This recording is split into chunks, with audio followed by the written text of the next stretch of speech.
Hello and welcome back to Suspended Fanimation. I'm your host, Dennis Bithoulkas, and it's time for Raised by Wolves, Season 1, Episode 7, Faces.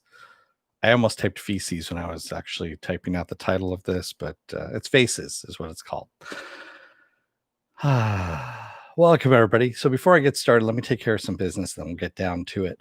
If you like what you see here, like, share, and subscribe. If you're still on the fence about subscribing, you're going to see a video pop up here. Basically, what YouTube does, takes the algorithms of all the stuff you've been watching, tries to match it as best as possible. One of the videos in my vast video library and pops it up there just for you.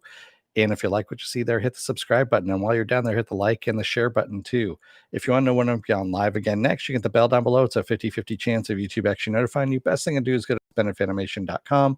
Take a look at the schedule that's up there. I change it out every week. And also all the links to my social media are there. So Twitter, Instagram, Patreon. There's no tier series in the Patreon because I want to give you stuff if you're going to give me money. And I'm waiting until I hit 1,000 subs before that happens. So it's been a long time coming on that. So tell your friends. I also have my link to this YouTube channel, my Facebook page, and a Facebook group page where you guys can post stuff and chat amongst yourselves. There we go. So there we go. Spoiler alert. I am going to spoil the episode. If you've not seen the episode, go and watch it. Come on back. This will be a video you can comment down below in the comment section. All right. We got that. Sorry, I need a little sip of water. It's getting dry out here. So we pretty much pick up where 604 I take it that wasn't for us, Pen. I take it that was for somebody else. Shouldn't be giving out your digits to people, just doesn't work on the internet. We leave off. We basically pick up where we left off on episode 6 with Mother down, Campion running to her side, the Mithraic wanting to just tie her up, and Campion grabs one of their guns and he's going to shoot them, and she talks him down out of it because the whole thing about he's being a pacifist, and he's really not. We already know Campion isn't a pacifist. But he does anyway. He drops the gun down and basically, they throw the kid aside, grab her, tie her up, and take her inside and tie her up in one of the silos. In the meantime, Father is reprogrammed so that he's a bit more gruff when Vita tries to, because Vita, being the little girl that she is, she actually likes Father, and she ends up trying to, talk to him, and she realizes that he is completely changed. And so that's kind of a pisser, but his trigger finger still keeps twitching as he's, doing drinks and stuff like that. Hunter notices it. Other people do as well. They call him, Trigger. One guy calls him Trigger, from the Mithraic. Sorry, that your computer was glitching. That was going on, Pen. Okay. So Marcus keeps going in to talk to Mother to try and reprogram her, and he's also still hearing the voices telling him not to kill her, that if he lets her live, then he will become the king of the entire world that he is on. And and Mother is fucking with him too, telling him, what do you have to give Paul? She says, and she tells him, I know who you are. You're not Mithraic. You're an atheist. You had plastic surgery. I saw the scars. I know you have a tattoo on your face from when you were a child in the atheist, armies and all that kind of stuff. And she goes, what do you have to offer this kid? Basically nothing but misery, despair. She goes, you're a lost child yourself. And basically she hits the nerve right on the head there. And he's just like freaking out, and he pushes Paul down because Paul comes up to him and goes, come on, Dad, come on, take a look. We built a church. We're going to baptize Campion and all this kind of stuff. So yeah, that's the other thing too, is they're going to baptize Campion into their order. And that whole thing of they're trying to reprogram him as well, basically, is what's going on. So they've reprogrammed Father. They're trying to reprogram Mother. They want to reprogram Campion to become a Mithraic. And no one's supposed to talk to Campion until he's been baptized, but Tempest is like, fuck that, I'm going to talk to him. And she actually gives him food because they're also trying to starve him too, because that's what most cults do, is they starve you in order to get you to see their point of view. Yeah, it's part of brainwashing 101. And she tells him, just tell them what they want to hear. That's what I've done. She goes, I don't believe any of this shit. She goes, I've just told them what they want to believe, so that yeah. I don't know if she gives him good advice, Penn. She just is surviving in the way that she can, whereas Campion is actively rebelling at this point. And one of the telltale scenes is of how shitty this religion is they have built a church to do the baptism in, and they've used the gravestones of his siblings as part of their altar. And he calls it out, and he's like, what the fuck? You use their gravestones. Like, oh, they're atheists. It doesn't matter anyway. They don't have souls. And so, yeah. No, I don't want a Fresca. Thank you, though, Stanley. Fresca's nasty. I remember that shit from the 70s. Yeah. So, I mean, yeah. So you're not part of their religion, so you don't have a soul, kind of thing. And someone brought this up in the comments of of episode 6. I think it was MTM 656. I might have gotten that one wrong, but I can't remember offhand who the person was. That at one point in this episode, Sue mutters Jesus Christ because of what happens to Marcus. And what is this religion? Where has this come up from? It's got to be a new religion, because they don't, nothing seems really familiar. I mean, there's some familiarities that are kind of woven into, but Cerebro, thank you. Cerebro 464, 469, excuse me. 464, I don't know where that came from. Beats me. Yeah, you were the one who said that. And I was thinking that exact same thing when I had watched this. I was like, okay, so what religion is this? What are they pulling from? And then I was thinking, well, Scientology actually came about within the last 50 years or so as a bet from L. Ron Hubbard to some of his, other science fiction writer guys, saying, hey, I bet you I can make an organized religion and make it stick. And he did.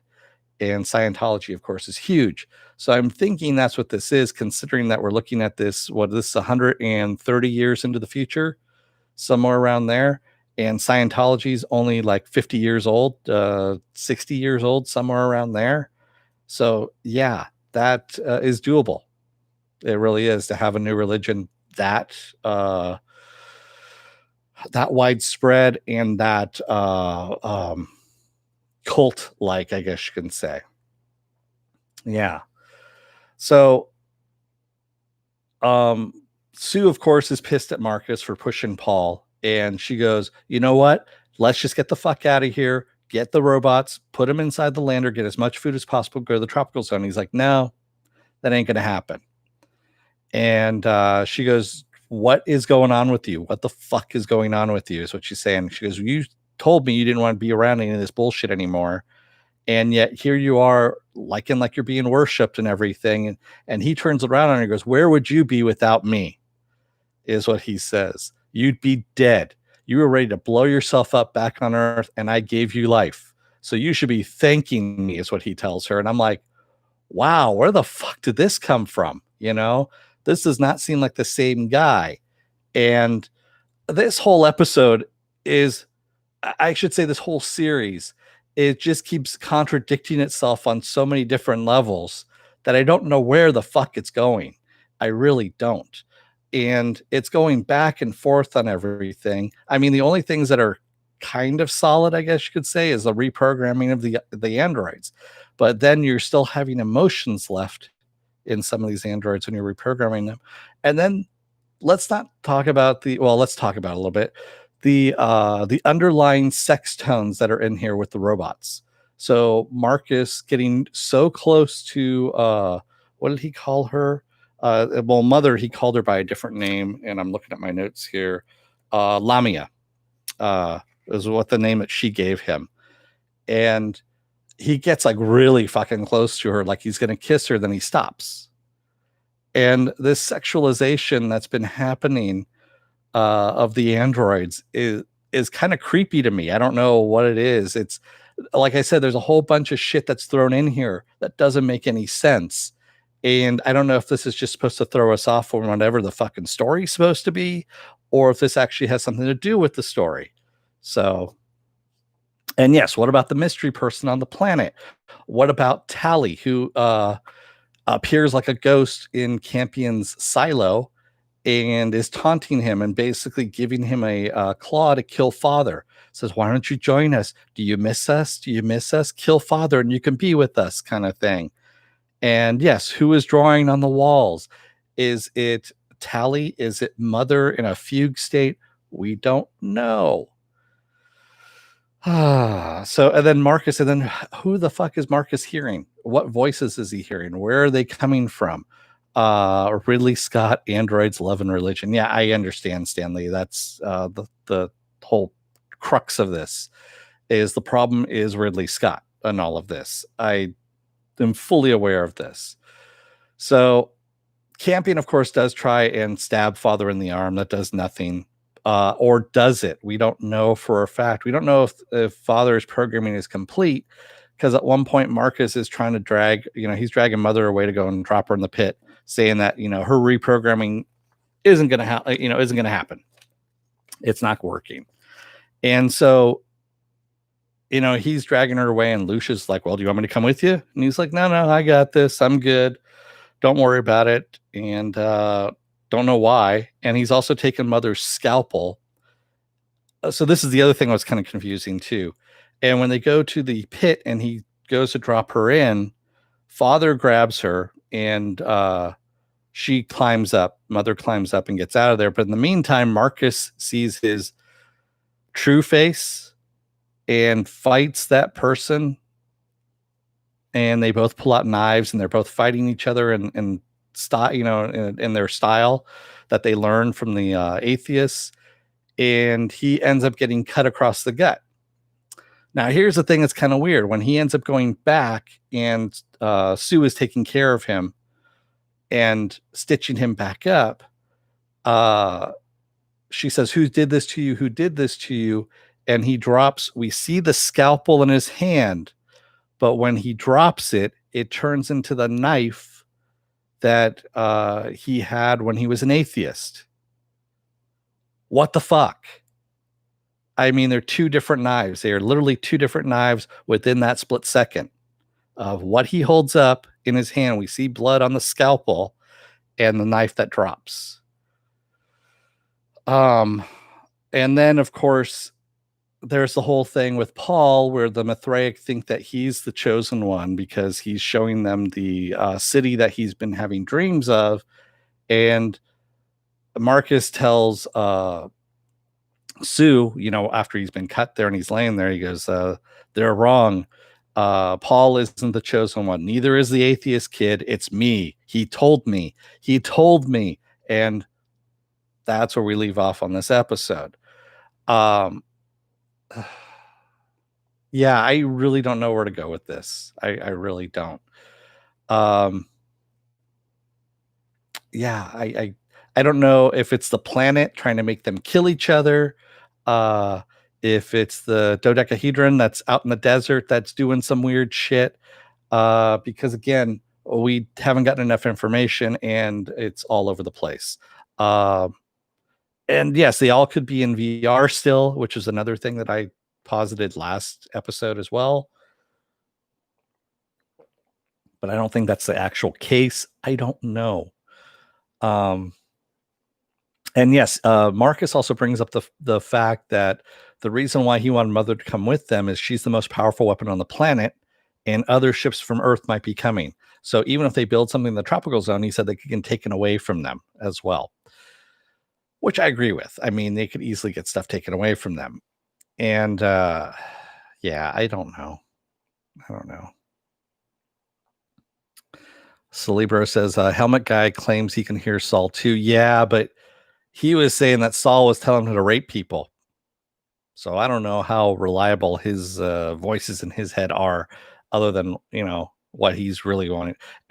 And the other thing too is there was a lot of people that got killed last episode, the Mithraic that got killed. They seem to have increased their numbers all of a sudden in this episode. Like there's more of them that mysteriously have they found on the ship or something. Because it seems like there's more than there were to begin with when they were marching out in the desert. So I have no idea where this show is going, what's going on. And I don't think neither do the writers at this point either. And Helmet Guy was nowhere to be found in any of these scenes. I mean, was he being stuck in a silo with the his prison robot, or what was going on? Yeah. That's why I think Feces was a more appropriate title for this episode. Instead of Faces.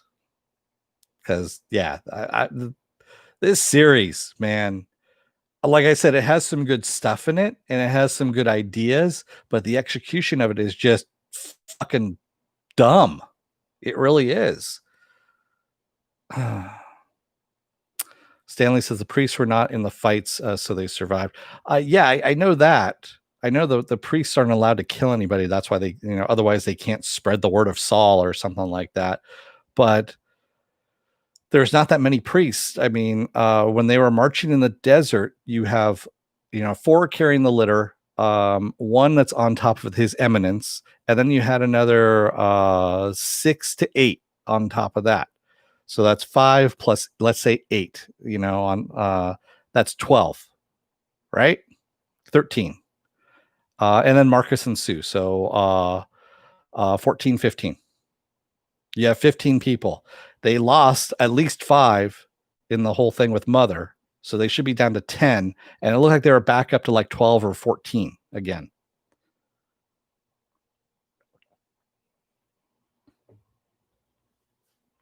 Actually, they lost 5 to Father, and they lost another 3 to Mother.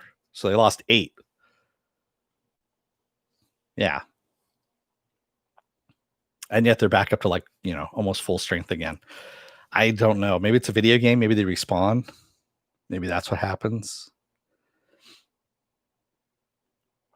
Mother is very David Bowie. Yeah, she is. She is. But the whole creepy sexualization of robots too, just really, I know it's Ridley Scott. I know that's what he does. It's still fucking creepy. It's like a creepy old uncle. That's what it is. And that's all I got on there. The Man Who Fell to Earth. Yes, I know which one you're talking about, Stanley. Yes. The Ziggy Stardust and all that stuff. Yes. The whole androgyny thing. And I think that's on purpose. Because, she's supposed to be an android and all that. That's the reason why they chose this actress, is because of her looks. Father, not so much. I know he is actually, I saw him on Twitter and he's like a DJ or something like that. And kind of a weird thing. I don't even know if he's an actor really, or maybe he's just acting on the side or DJing on the side. I don't know. But primarily what he had on his Twitter thing was his DJing stuff. So beats me. All right. So with that said, I'm not too highly favorable on this series. But I'm far enough along in this now. At this point, I'm just going to finish it out because I'm past, I want to like it, but at the same time, it's given me a lot of stuff not to like. And it's also just not being forthcoming is really what's going on. Season 2 is coming with a cool theme song. Possibly. But, it's all going to be EDM. And that just kind of means it's not cool from there. EDM by by itself is just not cool. We already know this. Yeah, I'm finishing out this season. I am, Stanley. It's only got 3 more episodes left. I mean, how bad can it get? I say that knowing just how bad that's going to get. So, yeah.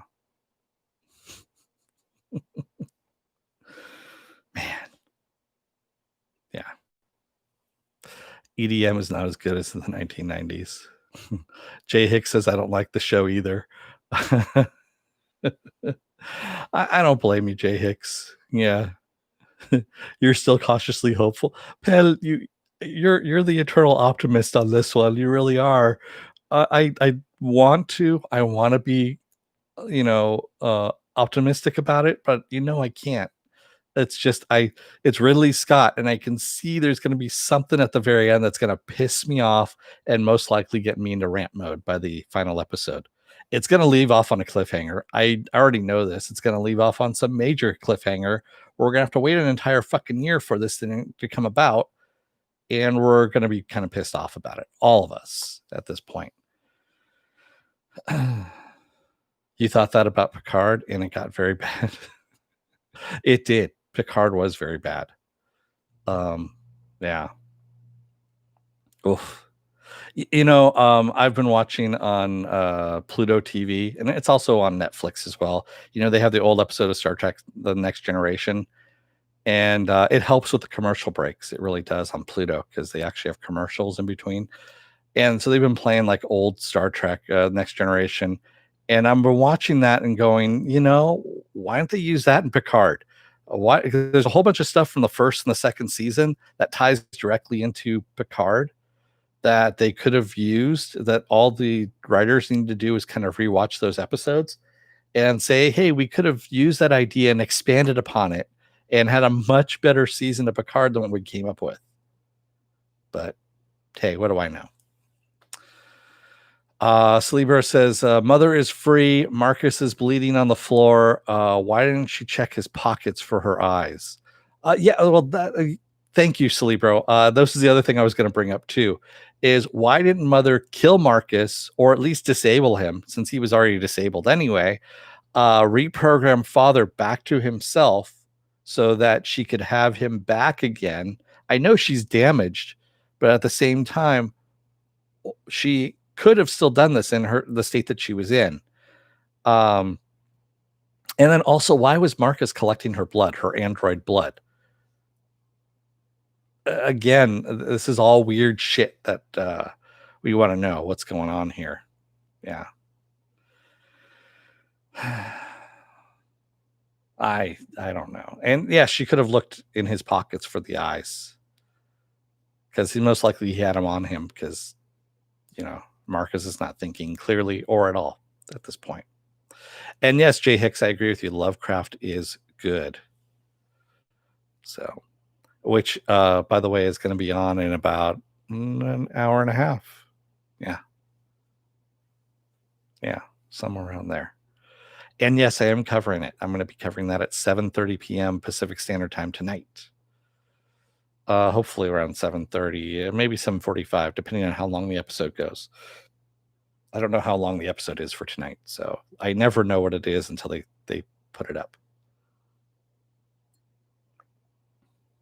So, and then I got to take a picture of the screen, do my magic on Photoshop and all that kind of stuff, and come up with a good thumbnail, all that kind of good stuff. Stanley says maybe all the white stuff dripping to the floor is saying something about this series. Yeah. You mean kind of like the VR alien or the VR robot Bukaki scene that we got in the last episode 6? I still want to know what the fuck that was all about, or if it was about anything.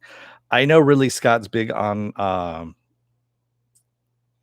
doing symbolism for symbolism's sake, that only he knows what the fuck he's talking about. And it's only important to him. And then later on, he explains it, and they're like, I don't see it. Yeah. Dude says, do you recommend watching the show? It depends. Are you a Ridley Scott fan? If you liked Alien, Prometheus, and Covenant, then yeah, it's around the same vein of that, of just that annoying. If not, then don't.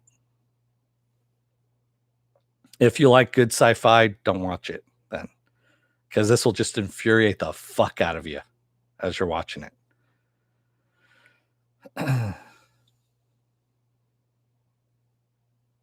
Yeah.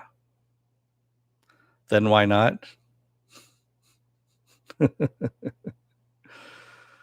uh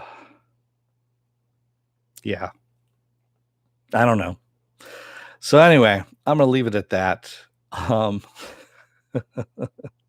Thanks everybody who joined me tonight in the chat. And yeah, if you have a life, exactly, just pass on it. Thank you everybody who joined me tonight in the chat, and thank you for made it this far in the video. If you're still on the fence about subscribing, take a look at the video that pops here at the very end. If y'all like what you see there, hit the subscribe button down below. And while you're down there, hit that like button and the like button and the share button as well. There we go. If you want to know when I'm going to be on live again next, you get the bell down below. It's a 50-50 chance of YouTube actually notifying you. Best thing to do is go to suspendedfanimation.com. Take a look at the schedule. It's up there, and all the links to my social media is up there as well. Philip Ademic says, I think it's the creatures that are messing with the settlers. I don't know so much about that, Philip. We still haven't seen the serpents. I mean, maybe the serpents are, maybe they have a society underground in those holes, and they're actually very, very far advanced, and they're just fucking with the humans that are on board, above on the planet. I don't know. Could be. But why didn't they fuck with the androids and the other humans in the 13 years that they were there beforehand? Why is it just happening now? None of this makes any sense, like I said. Yeah. Yes, I will see you at 7:30, probably 7:45, somewhere around there for Lovecraft. So until then, don't let the door hit your ass on the way out. Otherwise, you may wind up in a sci-fi series that makes no fucking sense whatsoever, because Ridley Scott has thought about this, and God help him. He really needs to stop making sci-fi movies. Thanks, everybody. I will see you in a little while for Lovecraft Country. Until then, be safe, take care, and stay well. Good night.